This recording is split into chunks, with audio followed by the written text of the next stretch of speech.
প্রথমেই বলতে চাই 1978 সালের সেপ্টেম্বর মাসে ঢাকা এডুকেশন এনভায়রনমেন্ট একটি সেমিনার হয়েছিল।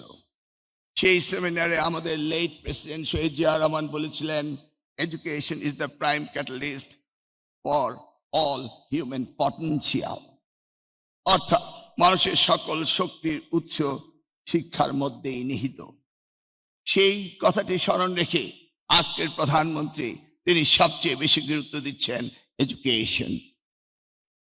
আজকে আমরা এসেছি স্কিল বেসড এডুকেশনের কারিকুলাম ইন্ট্রোডিউস করেছি আমরা ন্যাশনাল ইউনিভার্সিটিতে, the largest university in the country, whereas there is more than 50 countries that they don't have the population for 40 million, and we have a student in this university nearly 40 million.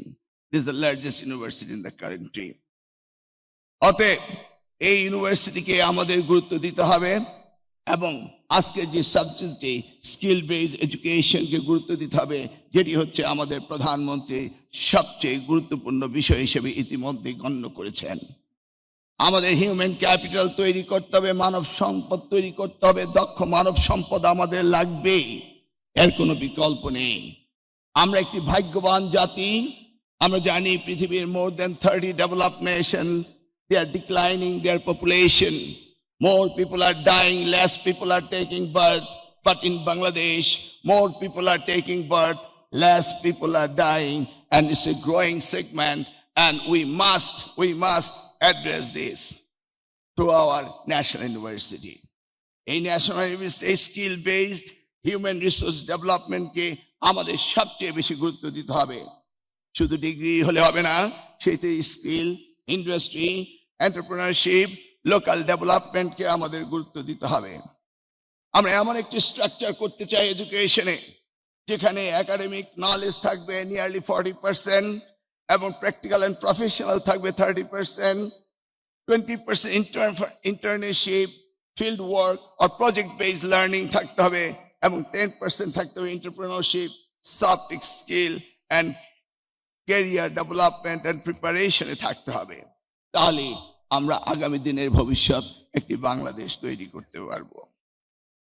আমাদের কি চ্যালেঞ্জগুলি রয়েছে আজকের বাংলাদেশে?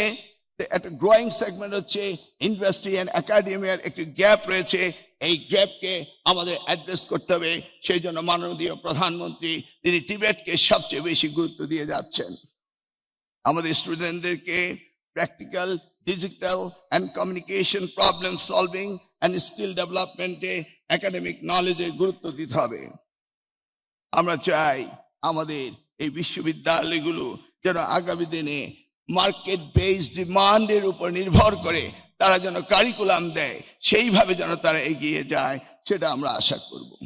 আমরা আশা করব এই ন্যাশনাল ইউনিভার্সিটি সেখানে এই কমিউনিটি কলেজ কনসেপ্ট যেটা রয়েছে, 2 years তারা লার্নিং করবে এবং একাডেমিক ফিল্ডে কাজ করবে, then they will go for another 2 years for graduation.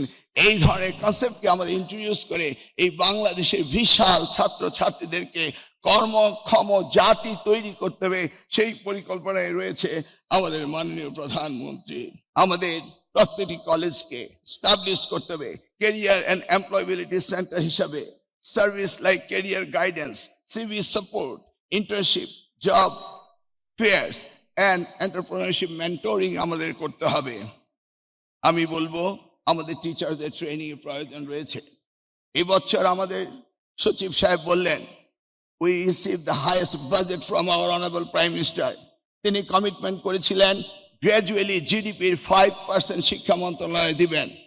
আমরা দেখেছি গত 55 বছর আমরা পেয়েছি less than 2%। লাস্ট গভর্নমেন্ট পেয়েছিল 1.69% from the GDP, আর আজকের প্রধানমন্ত্রী ইতিমধ্যেই তিনি 2% উন্নীত করেছেন এবং পর্যায়ক্রমে তিনি 5% নিয়ে যাবেন। He wants development in the education sector. সেই দিকে লক্ষ্য করে আমরাও শিক্ষা মন্ত্রণালয় যে ভঙ্গুর শিক্ষা ব্যবস্থা রেখে গিয়েছিল সেটাকে ডেভেলপমেন্টের জন্য আমরা কাজ করে যাচ্ছি। আমরা প্রতিজ্ঞাবদ্ধ এই জাতিকে উন্নয়নের অগ্রশিক্ষায় নিতে হলে শিক্ষার কোনো বিকল্প নেই, সেই জায়গায় আমরা কাজ করব। মাননীয় প্রধানমন্ত্রী আপনাকে সেই আশ্বাস আমরা দিতে পারি।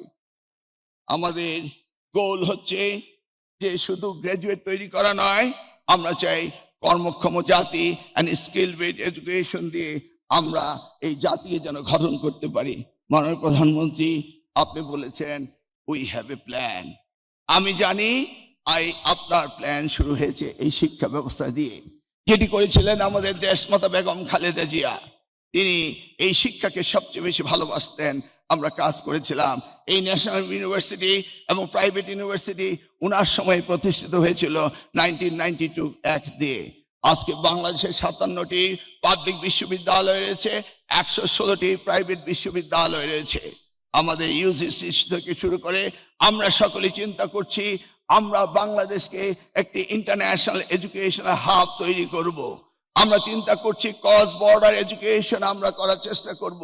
আমরা চাই সার্বিকভাবে বাংলাদেশের বিশ্বের মানচিত্রে উন্নতির অগ্রসর করে পৌঁছানোর জন্য শুধু দরকার শিক্ষা, শিক্ষা, শিক্ষা। এবং এই বিষয়টিকে আপনি আন্তরিকতার সাথে ভালোবাসেন, তাই আমার দৃঢ় বিশ্বাস বাংলাদেশ এগিয়ে যাবে।